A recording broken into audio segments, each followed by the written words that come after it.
Thank you for joining us. I'm your host, John Knocklinger. I'm a men's divorce coach and a New Jersey divorce attorney and mediator. Today, we're going to discuss breaking up and dating again. My guest for this conversation is Dr. Andrea Liner. She calls herself the Breakup Doc. I love that.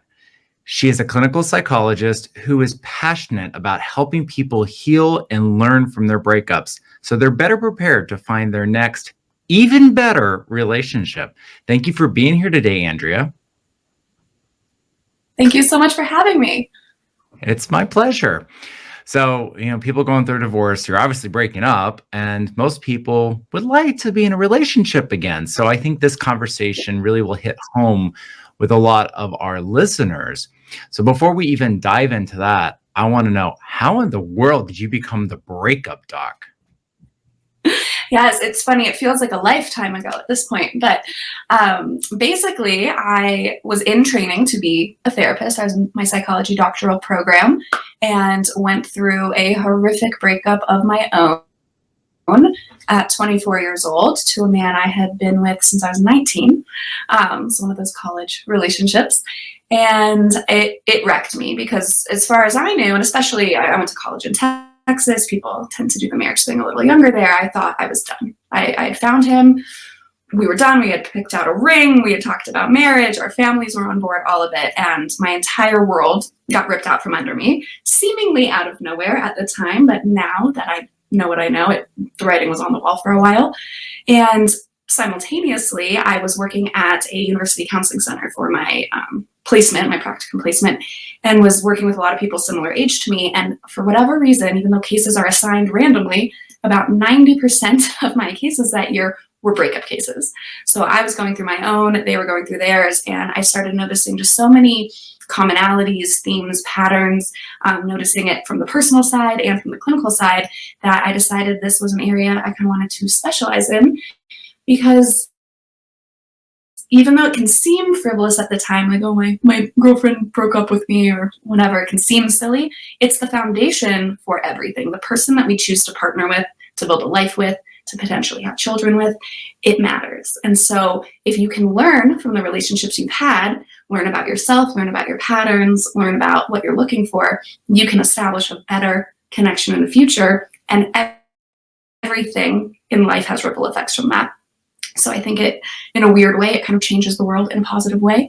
And it's been very meaningful to help people just through the pain and to see them on the other side thriving.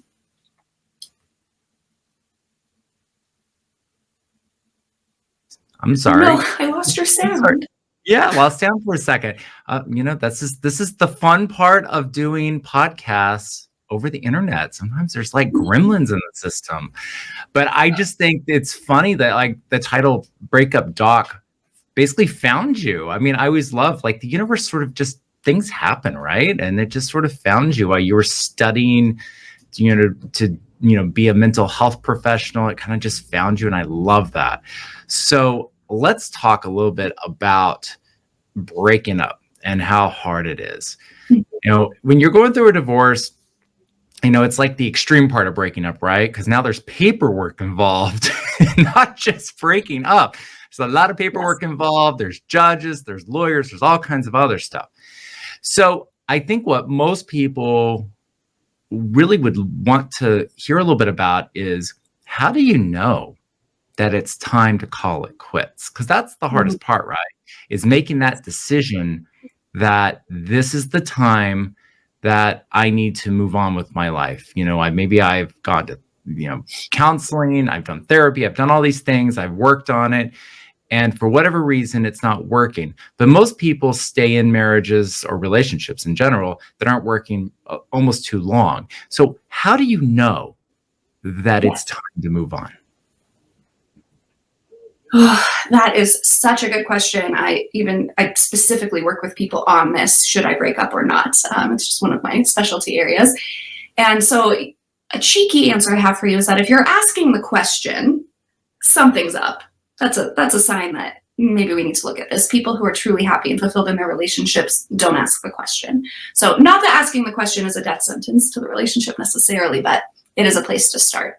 And I think, especially in what you said, if you've done the therapy, if you've done the counseling, if you've communicated with your partner, hey, I need more of this.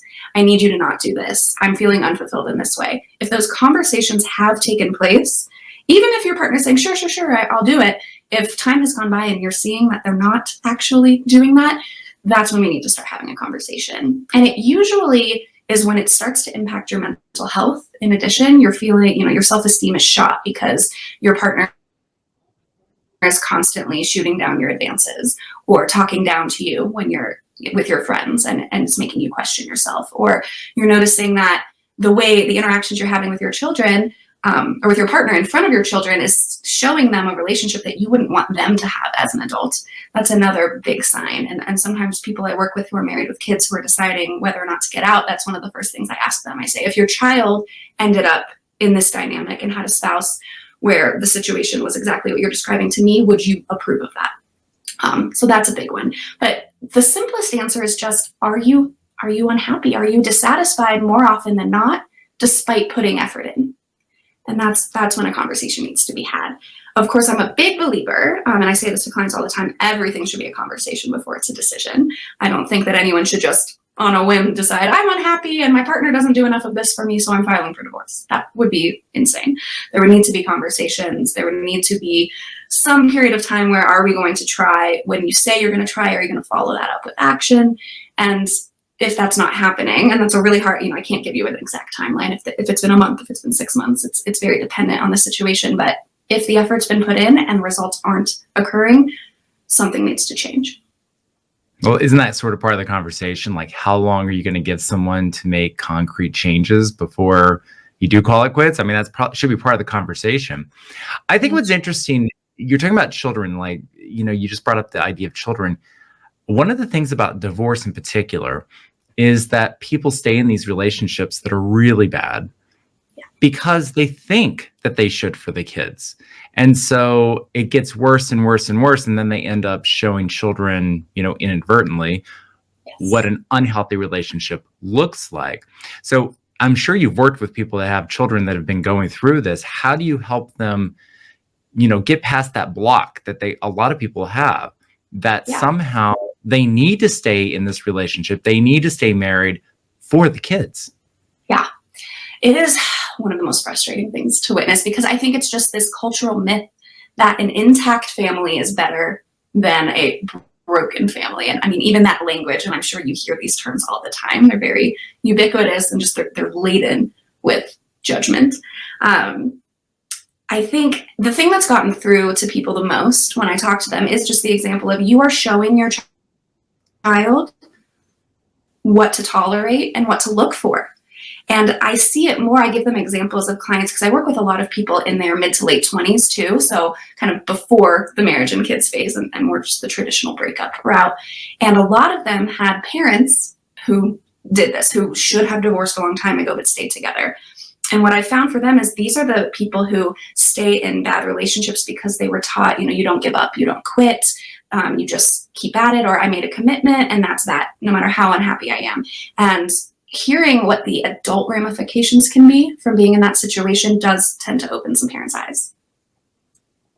How do you think religion comes into play in all of this? Because that's the other, you were just talking about don't quit. Well, sometimes that's related to religion, right? I said I do. I can't break up. All these things are going to happen to me religiously if I stop this relationship. How do you deal with that? Ooh, it's a really hard one, because of course I want to be sensitive and respectful to people's belief systems. And I personally don't subscribe to an ideology where a higher power would want me to be miserable, who would want me to be a shadow of the person I could be, who would want me to give bad examples to my children just because of some scripture, just because of some religious meaning. Now, there are people who, because of their belief system, because of their families, feel more connected to that. And sometimes people ultimately decide the religious component is more important to them, unfortunately. But as far as I can, I like to remind people that your time on earth is limited and precious. And if there's good that can come getting out of a relationship that's bad for you, think of the other positives. Think of the things that most of the major religions would preach, love, kindness, building community, healing, things like that are more likely to happen when you are out of something, especially if there's, abuse going on or something really bad. But even if it's just not a fit, if you're not a three-dimensional version of yourself, you just become this kind of flat version, you're not doing anyone any favors. You're not honoring, if we want to go into religious language, you're not honoring God's image in a way. So some people are able to play some mental gymnastics with that and get some flexibility there. Some are not. Absolutely. I just wanted to talk about that briefly. I mean, I know religion's is difficult to navigate because it's so personal to everybody, but you're absolutely right. You only live once. That's what I always say. You only live once. So why would you ever want to be miserable? And I always go back to when I got divorced. In the years leading up to getting divorced, I was seeing a psychiatrist. I was on Wellbutrin. I was on Zoloft. Then I had to take trazodone to go to sleep at night because I took so much stuff during the day that got me so able to function. And would you believe I decide I'm going to get divorced? I separate. Don't need to take any pills anymore at all. Like they're all gone. It was like magic. And it was like those pills were just like the manifestation of how unhappy I was. But you were talking about a minute ago, looking at yourself in the mirror. Is that not the hardest thing to do, though? To look at yourself in the mirror and to see what the actual problem is and not all the other things that you think are the problem. Oh, it's my job, or I'm just stressed out because my children are going through puberty, or, my parents are, they're aging and they're stressing me out because they're doing X, Y, or Z. And all along, it was really just your marriage that was stressing you out and making every other stressor in your life amplified. How do you get people to actually look in the mirror and see that it's the marriage, stupid? It's the marriage that's the problem. Yeah. Well, luckily, by the time people come to me, they have some inkling that it's the marriage, it's the relationship. But I think what's the hardest thing is redefining what success means in terms of a relationship. And for whatever reason, through, I don't know, fairy tales or the media or family or whatever, we view the best marker of success as longevity, how long you've been together. And ironically, it's actually my parents' 36th wedding anniversary today. So I was just talking to them about this, and they know people who have been married longer than them who are far more unhappy. And just why do we think that staying together forever is success? I would like to say and redefine for everyone that success is what makes you the best version of you? What allows you to give back to your community in the best way? What allows you to be the best parent? What allows you to show up in the world in the best way? That's success. And ideally, you would have a partner who helps with that, who is supportive and on board with that and is a factor in you being your best self. But if that's not the case, then we need to look at that. And ending something that's not working for you is success. Releasing yourself to create space and freedom to find something that does work better for you is success. So I think there's a lot of just redefining what that means, because there's so much shame around a relationship ending, especially a marriage when, let's say there was a big fancy wedding and everyone flew in and there were gifts and you have this history on social media and all these photos and you have the family and the white picket fence and leaving that is viewed as some kind of failure for some reason. And I think it's shifting and changing, especially with younger generations, but there's still a huge prevalence of just shame around it. So if we can deconstruct that a little bit, it gives people some movement to do that looking in the mirror and actually know what their options are. Yeah, people that think marriage, a divorce is a failure, I think do miss the boat a little bit on terms of what relationships are and how people can grow apart. I mean, just because you had a wonderful marriage for 10 years and one person started to grow in a different way than the other person, you grew apart, doesn't make it a failure. It makes it a chapter of your life. And that's what I try to always tell people is it's just a chapter of your life and you're going to start a new chapter of your life. And if you look at it as a failure, it will make it much more difficult on you. It'll make it much more difficult. I think what's interesting is that as people get to you, they have an inkling that the marriage is the problem. I really am curious, before they get to you, that's all the key, right? Is getting someone to understand that maybe a professional of some kind can help them move forward. the hardest part is getting them to that realization that they need somebody to help them, or that this is going on. And that's where, we find so many people in unhappy relationships, is that, they're so unhappy. It's like just it's just part of their life. Part of their life to come home and yell and scream at their spouse about, dishes being dirty or laundry being on the floor, when, it's not about the dishes, not about the laundry. It's about you're unhappy and you're taking it out on somebody. Yes. I think that's really, for this part of our conversation, that to me is the hardest thing, is just getting someone to even open their eyes enough to see this early enough, because plenty of people figure it out when it gets really bad, right? They figure it out when it gets really bad. But it's like whenever it's just, it's like the burner just came on and the water's starting to get warm, but it's not boiling yet, but it's on its way. Like how do you get someone to really understand that it might be the marriage, it might be the relationship? Because that to me is really the hardest part. I mean, I have plenty of people, it's easy to say the marriage is in trouble whenever someone's cheating on somebody else, although I want to get to that conversation in a minute. But really, like, it's just, what if someone's unhappy? Let me put it this way. Let's say someone's unhappy. How would you suggest they think about, as an initial standpoint, whether or not it might be their marriage that is causing them this problem? And if it is their marriage, what are some steps that they might be able to take to try to repair the problems that they're seeing before the water starts boiling? Yeah. So, and this comes up more, I also have a therapy practice, so more general stuff that's talked about. And so this conversation happens more in that space where I'll direct people over to the breakup side a little bit with someone else. Conflict of interest. But if someone is unhappy, and like that just really foundational unhappiness where like they can have a good day here and there, but it doesn't seem to make a difference. What I like to have people do is a little bit of what I call a life inventory. And we look at just the main categories, the usual suspects, right? You've got the job, like you mentioned, the kids, the house, the physical health is a big one for people, whether that's literally like your health conditions or your body, your weight, things like that. And relationship, friendships, and other relationships, and the marriage. And if we can look at all of those kind of separately, what I like to have people do is just imagine for a second that, okay, we think it's your job. We think your job is the culprit. If your job were different, you'd feel better. Let's play around with that. Hypothetically, you quit your job. And let's say financially that's fine. You have some runway to work with. You think about a typical day. How do you feel about that? And I can actually take an example from a client I'm thinking about here, where he was saying, well, that'd be great. I'd wake up when I want to, and I'd want to go to the gym. Oh, but my wife would probably be nagging me to go take care of things around the house because I technically can because I'm not at work. And so I probably wouldn't get to do that. And then, well, I'd like to do this, but, and it just kept coming back to like the wife wouldn't let me, or the wife would be nagging me to do something else. And then it's like, maybe we should go to that category instead.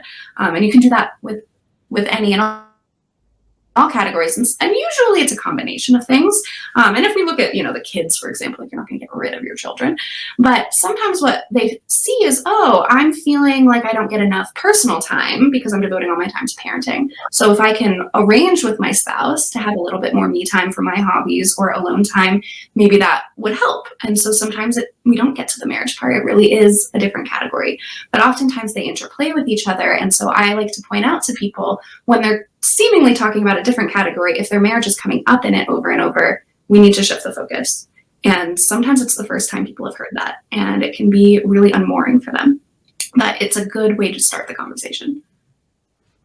I think that's absolutely right. A lot of us that have been through divorces can, draw upon our own experience to kind of help explain some of what you just said. And one of the things that I noticed, and why I started to realize the marriage was the problem, was all the things that I couldn't do because my spouse didn't want me to. It was like all the things that I wanted to do that were important to me, that I had someone telling me no. And, Yes. and there was reasons, in his eyes, there were reasons, but, but there's things that are important to each spouse. And that's part of a marriage, is sort of making sure both people are fulfilled in life and making sure they're personally fulfilled, professionally fulfilled. Make sure that if they want to go hang out with their own friends away from their spouse, that's okay. That's healthy. Go do that. If they want to start a new business, if they want to make a career change, whatever it is, I think you're absolutely right. If you keep coming back to the person that keeps telling me no is my spouse, they should be my biggest cheerleader. They should be the one that's always, encouraging me to do better, to be better, to grow, to be a better person, but they're the ones that are holding me back. And is that, and I think you're absolutely right. If you keep coming back to your spouse being the issue, maybe that's not the wrong word, but the problem, the person that's your anchor, maybe it is the marriage. I think that's absolutely right. And I think a lot of people can relate to that. They see, they keep thinking, I always think of the whole, people wanting to go out and do things with their own friends. And you always have that one friend who says, oh, my wife won't let me today, or my husband doesn't want me to, or whatever the case is. And you always have to squint at them, be like, why would your spouse have a problem with you going out with your friends? It seems that you might have a little bit more going on at home than maybe you think you do. Yeah, I have an example, and hopefully this friend will never listen to this podcast. But I'm sure their marriage is fine, but this was just an interesting example. We were on a girls' weekend, and it was spring training in Arizona where we were. So there were all these men, walking around in their baseball uniforms and their jerseys and around town and exploring. And we found a group of them at an ice cream shop, all having sundaes around a table together. It was like the cutest thing I'd ever seen. And we just see it through the window. And I wanted to take a picture and put it on my Instagram story. Look at this wholesome scene of these, sports fans just sitting around hot fudge sundaes together. It was just so wholesome. And she was like, oh, you can't post that unless you can hide it from my husband. He'll be jealous. What? We're not even in the building. We're outside of the window. And you hear things like this sometimes, and you just have to go, is everything okay? But sometimes if they're not asking for that feedback, for you to say something, that would blow up the friendship. So, you have to be really careful about seeing things like that. But I'm sure anyone listening probably has an example either from their own relationship or a story they've heard from a friend or a friend of a friend where it's like, what is the dynamic there? Are you okay? Is this something you should continue? And kind of you question things sometimes. Oh yeah, I know it's more guys than girls, but I know a lot of guys who have gotten divorced, and it's like they go wild, and not because they're a wild person, because they've been so sheltered by their former spouse of not doing anything without them that it's like they can finally breathe, they can finally do things again. And I always think back to the fact that a wife, husband, whoever it is that was the one that was holding them back, had you just taking your foot off the gas a little bit, let them have their, let the leash go out a little bit further, your marriage might not have met the demise that it met, because, you really caused some of this by not letting someone else be an equal participant in the relationship. Yes. You were trying to control everything. People do not take personal responsibility for divorce, which is a whole nother topic I could talk to you about all day, because it's always somebody else's fault. It's always his fault, her fault. It's always somebody else's fault. And that is something that people need to understand, which is what brings us to you being the Breakup Doc, I think, which is figuring out why you broke up, what you contributed to the breakup, and how do you fix it so your next relationship doesn't have the same sorts of issues, right? That's really, the self-reflection people just don't do. So Right. So I'd like to go into that a little bit. So you have someone who's now broken up. When do you need to start thinking about what just happened? Is it right when the breakup happens? Do you need to wait a little bit so you get perspective? When's the best time to actually start having some thought process about what just happened to you? Yeah, that's a great question. And I see people at various stages of the process. I see people all the way from the should I break up or not, into the it's been a while and I'm starting to date again, but ghosts of relationships past are getting in my way, and everything in between. I would say it depends a little bit on what your emotional state is immediately following the breakup or divorce. Some people are puddles on the floor, as I like to call it. They're not eating, they're crying all the time, they're not sleeping, they can't think about anything else, they can't talk about anything else. Their friends are getting, they want to be supportive, but they're getting a little tired of hearing about it. In that stage. And if that is you, get support immediately, please, because you don't have to live that way. And I don't ever want people to overexhaust their support networks and then feel even more alone. So if you're having a really intense emotional reaction, start right away. But if you're doing okay, if it's been a little while and this was a long time coming and you're not feeling, caught off guard by it, or, that you've done a little bit of the emotional processing and you're not, the wound doesn't feel as open anymore, if you will. I think it can just depend, but definitely before you start dating again. Because I see innocent people fall as collateral damage and people's lack of healing all the time. Someone starts dating and they didn't really heal. They didn't really figure out what happened in their last relationship. Maybe they got cheated on. There's a real lack of trust. So this new person who's never given them any reason to not trust them. I've always called when they said they would. They've always kept their word, and they're being treated like, considered guilty before proven innocent a little bit. And everything is being overanalyzed, and, they just feel like they're walking on eggshells. That's going to be a problem. You're not going to be able to move forward. So you need to heal. You need to process that. You need to understand the dynamics at play before you bring a new innocent person into it. Because what if they fall for you and you hurt them because of your lack of healing? So really at any stage, but ideally before you bring other people into it. I think that's the advice a lot of people would give, but I'm curious, like, how do you know that you've healed? How do you know that you've healed enough to start a relationship? Because that's one of those things where, you might feel great for a month, a week, 3 months, and then you go right back down to the dumps because you didn't actually process things. Maybe you convinced yourself you were okay, or maybe you're getting that post-breakup euphoria. Like I was just talking about the guy who goes out and like goes wild because they were sheltered the whole time. How do you really know that you've healed enough to start dating again? It's such a good question. And I wish I had a simple answer for this, but it's complicated. I think first of all, one of my biggest litmus tests is just, are you still thinking about your ex all the time? Are you still actively comparing anyone new you meet to your ex? And I'm not talking about little things like, oh yeah, I went to that restaurant one time with my ex-husband. Like, that's fine. But if it's just, well, I don't know, he said this, and when my husband would say that word, it meant this, if you're really in it, you're not ready. If you are assigning blame to someone new, that has more to do with your ex, having them, what I would say, pay the bill your ex left behind, you're not ready. If you can't point to anything that you contributed, to your point, to the end of the relationship, even if it was just simple, hey, I'm more of a homebody and he really liked to go out and party, and there was just an incompatibility to the dynamic, you're not ready. So unfortunately, most people don't know this ahead of time. They figure it out once they're already a few dates in with someone new, and the same patterns are coming up for them, the same dynamics, same thing in a new body,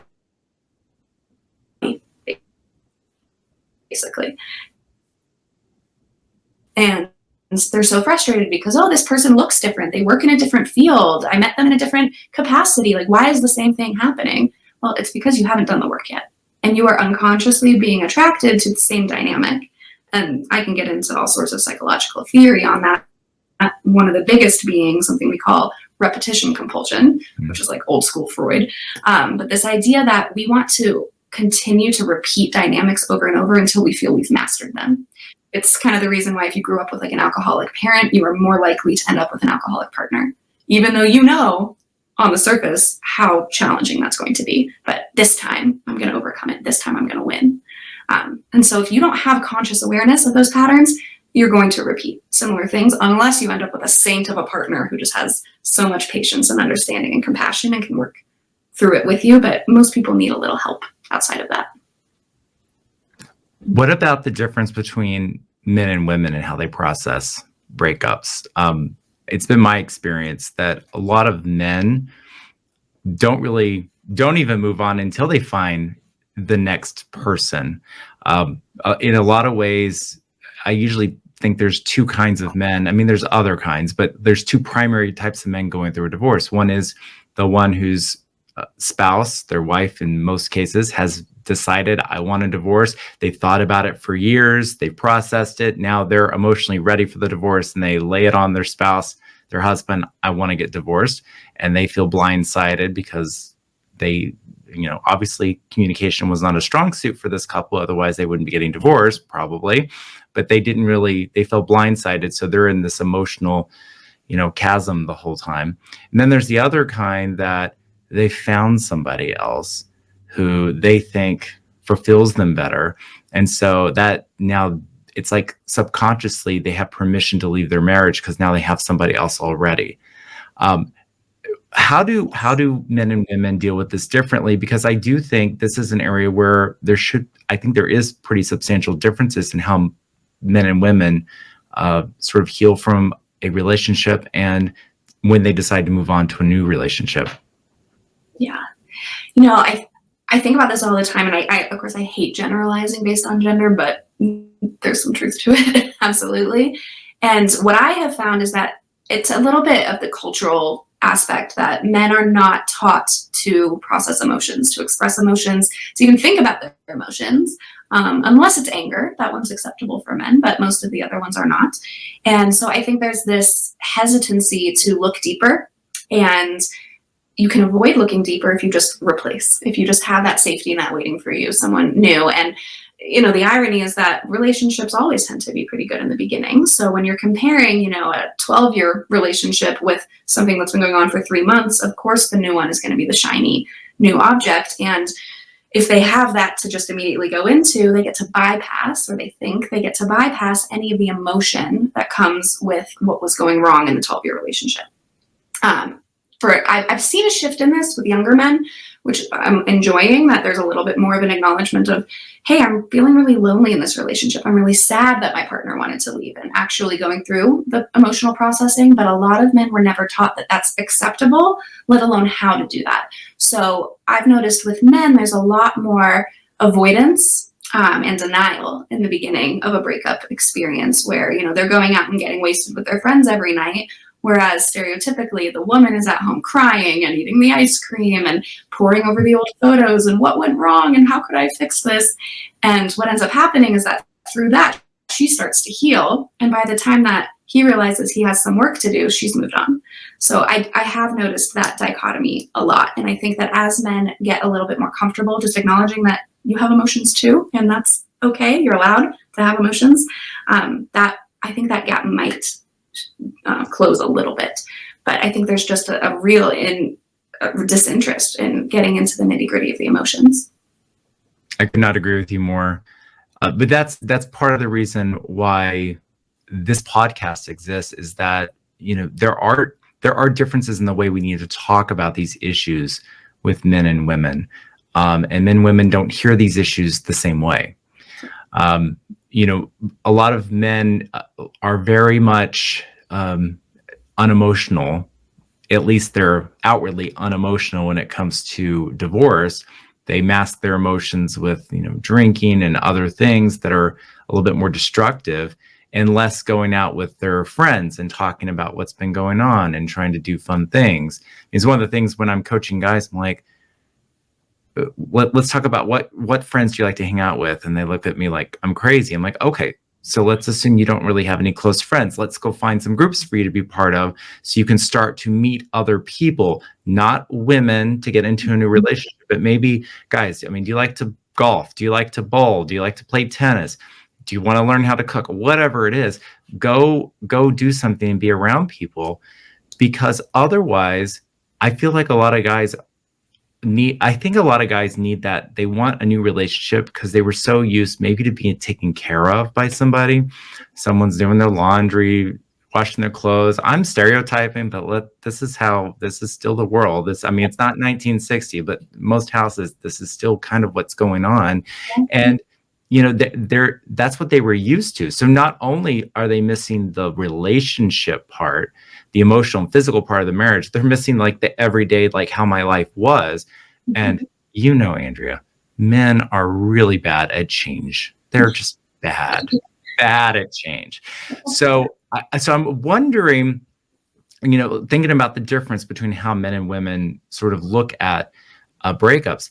How do you think a man, and again, we're stereotyping, but how should men actually look at themselves in the mirror and start to understand what they contributed to the end of a marriage? What are some of the things that you think they should start to think about as they go on the road to that reflection about what happened? Well, the first thing that comes to mind is usually what I hear from both, whether I'm working with a man or a woman, there's usually some narrative of usually the woman has been repeating herself for years, months to years. From the man's perspective, it comes out a lot as she was nagging me about X. From the woman's perspective, it was like, I kept telling him, I kept begging and pleading. So the first thing is, can we play the tapes back? And what were some of the things that you heard the most? Whether or not you agreed with them at the time, what were those themes that your wife was always nagging you about, always bringing up, always complaining about? And let's actually look at them as if there's some merit to them, because I think there's a little bit of a defense mechanism that goes along with that, like, yeah, broken record, or, oh, she'd never, nothing would make her happy, or whatever reason there is to dismiss the complaint. So let's go back to, what did you hear the most in your relationship? And let's start there. And usually there is so much data in that once we're able to kind of take the ego out of it a little bit and just say, listen, we have data points. Let's just see what they say. I like that. In terms of looking back at the relationship, I mean, part of that too is looking at, why were you with this person?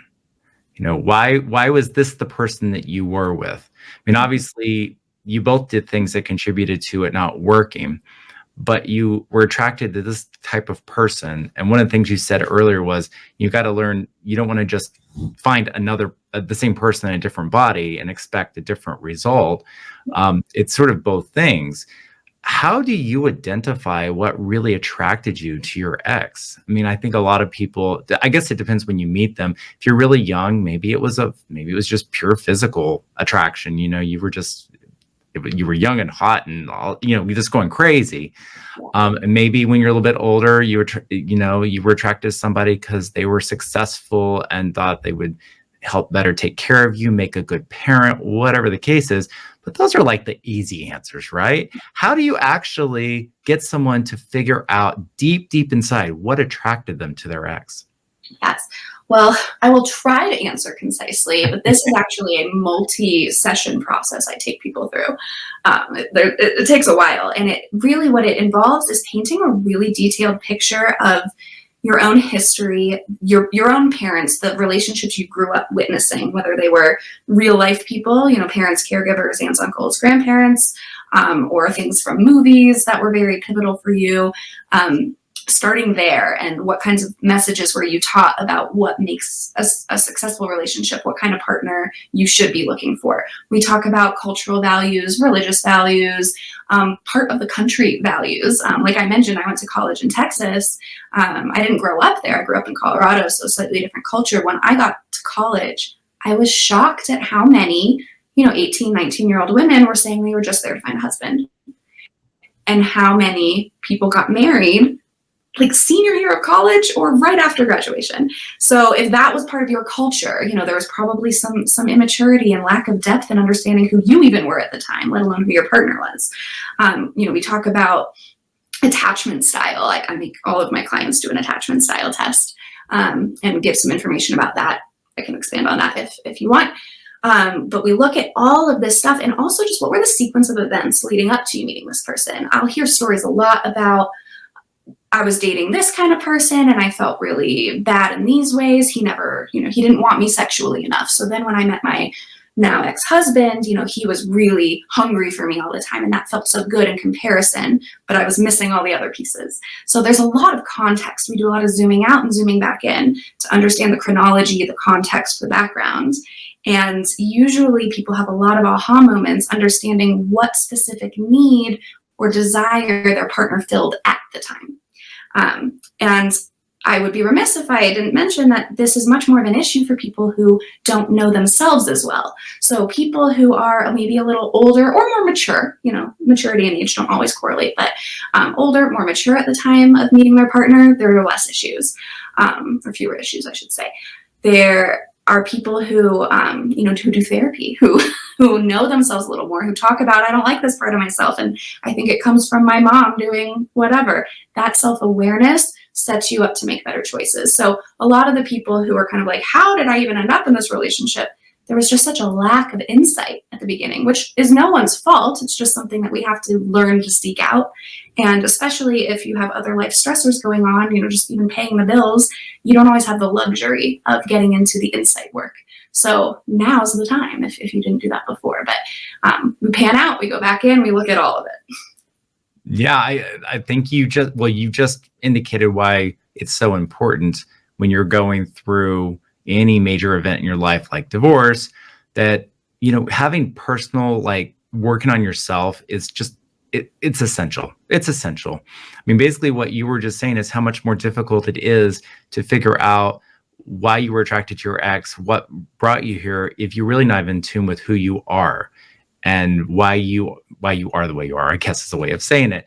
And that is something that so many people don't work on. They just don't. I mean, everyone thinks of therapy, but there's other things you can do out in the world besides therapy to get a hold of who you are and what your core values are and what your core beliefs are and all those things that, our parents did to us when we were very little, that our subconscious like learned how to think that we just don't even realize.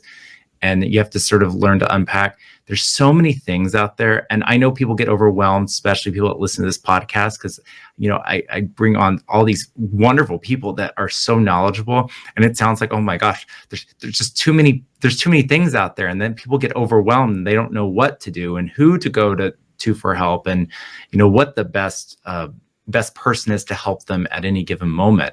So I guess let me just ask you that, like, who is the best person or the best candidate to work with you, knowing that, everything you've been telling us, like, who is that person? Is it just anyone going through a breakup, or is it somebody who has gone through a breakup that knows who they are, or is it somebody who doesn't know who they are, or does it not really matter? It's just anyone going through a breakup.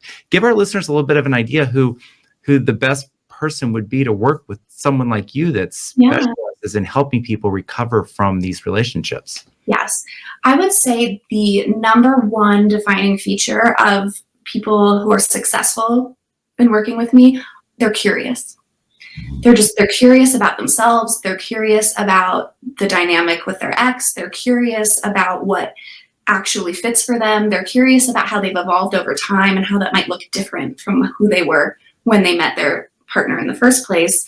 And they're open to learning. They're open to saying, hey, I know that this relationship didn't exist in a vacuum. I know that it wasn't 100% them. I don't want to repeat these things. I only have, X amount of years left on this planet. I want to choose well. And they're open to feedback. They're open to thinking about things that are a little uncomfortable sometimes, and just not too much of a fixed mindset. Those are the people that I do poorly with, who do poorly in coaching and therapy in general. And to your earlier point that people don't want to look at their contribution a lot of the times. I've only had this happen one time. I'm very lucky, but I was fired by a client one time because and it was so funny. It wasn't actually something I said to her directly. It was a reel I had posted on Instagram, but it was basically like how to be bad at a breakup, like how to not respect your ex's wishes. And like if your ex is saying, hey, I need space and I need to not talk to you for a little bit, but you're still calling them and showing up at their house, like you're not respecting them. That's not a grand gesture that's going to impress them. What that's going to show them is you don't listen to them, you don't respect them, and you're kind of selfish about your own needs right now.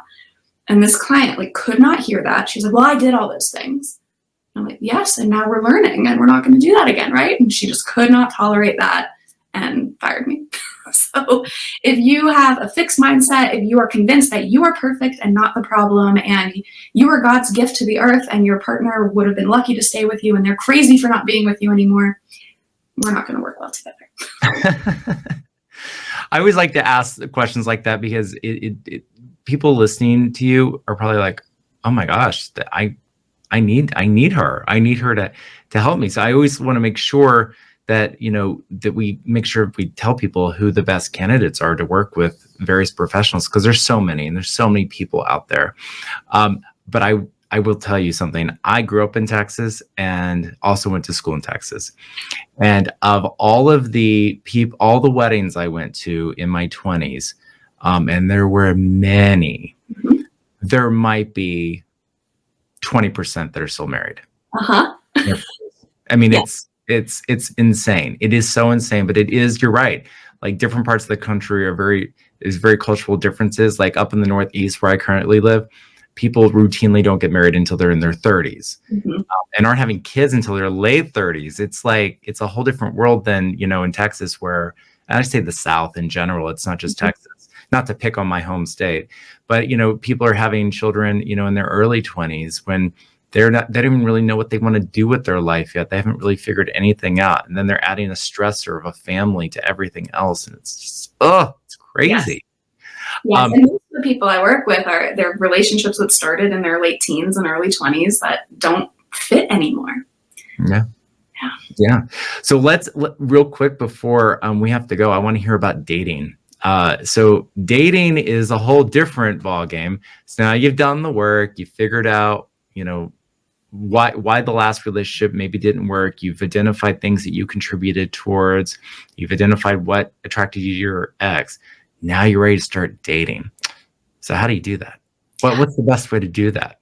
I mean, obviously I've heard a lot of people date exclusively on like apps and stuff now. And I got to tell you, just it's scary to me, that whole concept. But talk to our audience a little bit about dating and some of your best practices, let's say, for dating in this new world. Absolutely. So I will say I am very pro online dating and dating apps. I actually met my husband on Hinge, so I'm a success story.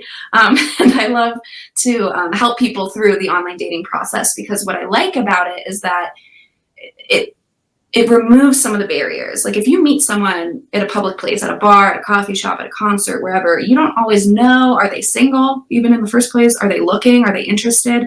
Sometimes we don't know. So it kind of takes that barrier away. Like, everyone is looking on the online dating apps. And there's a way to present yourself on there and filter out people with information you wouldn't get if you met organically. Of course, there are pros and cons to that. So long story short, online dating can be very successful. I love helping people create their profiles, give them feedback on the photos that they're using.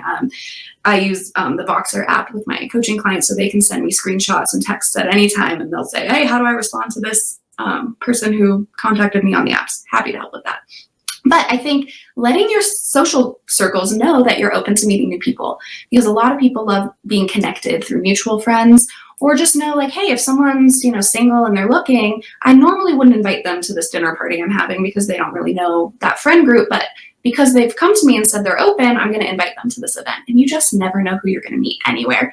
So I think keeping your eyes open, letting other people know that you're open to being introduced or being invited to things you might historically not have gone to, is a great way to meet new people.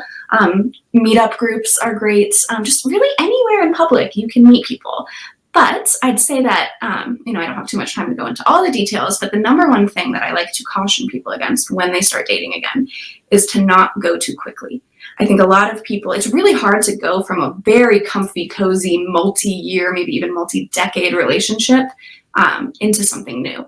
We want to rush into that comfortable, established feeling too quickly. And that's when people ignore red flags or signs that this person actually isn't a good fit for you, because we're just so eager to get back to that comfort, that established relationship feeling. So when you start dating again, I use this term with my clients all the time. It's just data collection. Every conversation you have, every time you hang out, you're just collecting data of, do I want to do this again?